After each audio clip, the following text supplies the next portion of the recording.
Antes de assistir a este vídeo, vote na enquete, deixe o seu comentário, compartilhe esse vídeo e indique este canal para o seu amigo ou para o seu inimigo.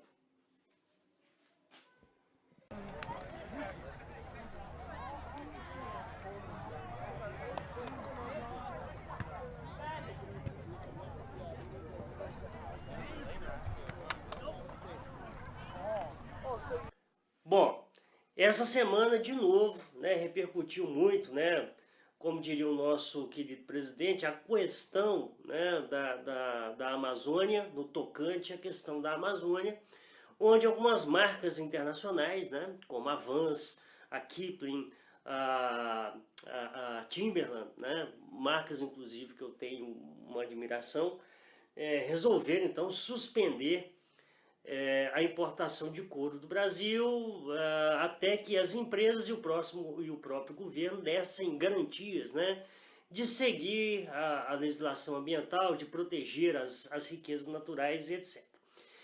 Voltou também à tona uma discussão lá do final da década de 90, que é sobre a questão da internacionalização da Amazônia.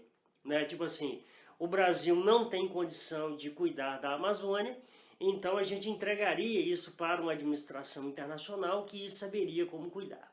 Como eu falei, essa discussão ela não é de agora, Assim como também lá em 2003, quando os Estados Unidos invadiram o Iraque sem o consentimento e a França foi contrária, mesma coisa, Os americanos paravam de falar French fry, que é basicamente batata frita ou batata francesa. Os Estados Unidos, o Bush sugeriu tirar a Estátua da Liberdade, porque a Estátua da Liberdade foi um presente dos franceses para os americanos em comemoração ao centenário da Revolução Americana. Os franceses ajudaram os americanos na independência. E esses dias, então, o grande presidente parou de usar a caneta Bic, que é francesa, e passou a usar a caneta Compacto, que é uma caneta brasileira. Ou seja, a mamata da França acabou. Gente, essa questão toda, vai vira e mexe, volta a se falar disso, sanções dos países ricos em relação aos países em desenvolvimento, tipo assim, tudo é motivo para eles imporem sanções.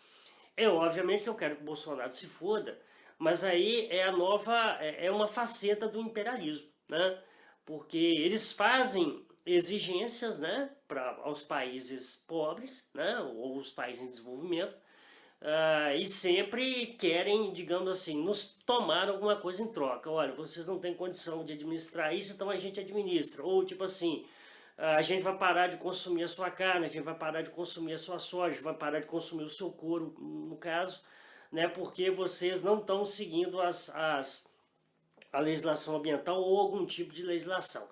O mais interessante é que quando fala assim em questão de, por exemplo, direitos humanos, a maioria deles se cala. Mas isso já é outra história.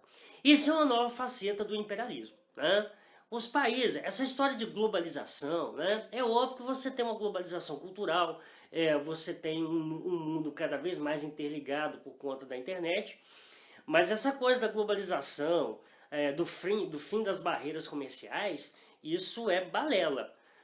Toda vez que um país central tem a chance de impor algum tipo de sanção ou de regra mais rígida aos países em desenvolvimento, ele o fará.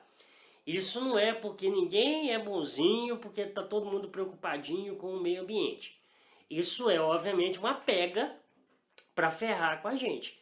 Mais uma vez, eu estou pouco me lixando pro Bolsonaro, porque aí é a questão, você tem que ter um governo que tem culhão, para que na hora que um camarada fale um negócio desse, o camarada tenha a capacidade de bater na mesa e falar, peraí, cuida dos seus problemas que a gente cuida dos nossos. É óbvio que o Brasil, na condição de ter a maior floresta tropical do mundo, que contribui sim para a questão do clima, principalmente para a gente aqui do Sudeste e tal, a gente tem que ter um governante que saiba lidar com essa situação de inferioridade. Como é que a gente lida? A gente lida negociando e obviamente se impondo. Mas não é se impondo, por exemplo, falando que a mulher do cara é feia, que isso e aquilo. É exatamente alegando soberania. Porque, engraçado, a gente é muito soberano perto da França, mas um cachorrinho, um petzinho frente aos Estados Unidos, por exemplo. Então essa soberania não pode ser, tem que ser para todo mundo, né? Quer dizer, tem que ser em relação a todo mundo. Ou não, tipo assim, uma soberania de conveniência para uns e uma abertura total para outros, como foi o caso da Embraer em relação à Boeing, por exemplo. Né? E a esquerda, de novo, ela peca, porque ela fica presa a essas coisas, porque o camarada ofendeu a mulher do sujeito. Tudo bem, a gente pode fazer uma nota de repúdio, etc. Mas não estende demais o debate, não, porque isso é a famosa tática da distração. Né? E quando a gente fica debatendo esse tipo de coisa, o cara vai fudendo com as vidas de todo mundo. Tipo assim, enquanto a gente fica preocupado com coisas muito pequenininhas, não que uma situação dessa seja pequena, mas é entender exatamente a tática dos caras, a tática da distração. Né? Eu crio um rebuliço em torno de uma coisa e isso me distrai, eu olho para o outro lado, enquanto os caras na nossa retaguarda estão exatamente ferrando com a gente. Então, entenda essa questão não do ponto de vista apenas da política brasileira, mas da geopolítica mundial, né? Tudo é motivo para os países, lá, tá vendo? O seu país é incompetente, tá vendo? Vamos administrar a Amazônia internacionalmente. E aí, obviamente, que a culpa recai sobre um governo que é bundão, um governo que não tem culhão para lidar com essas questões.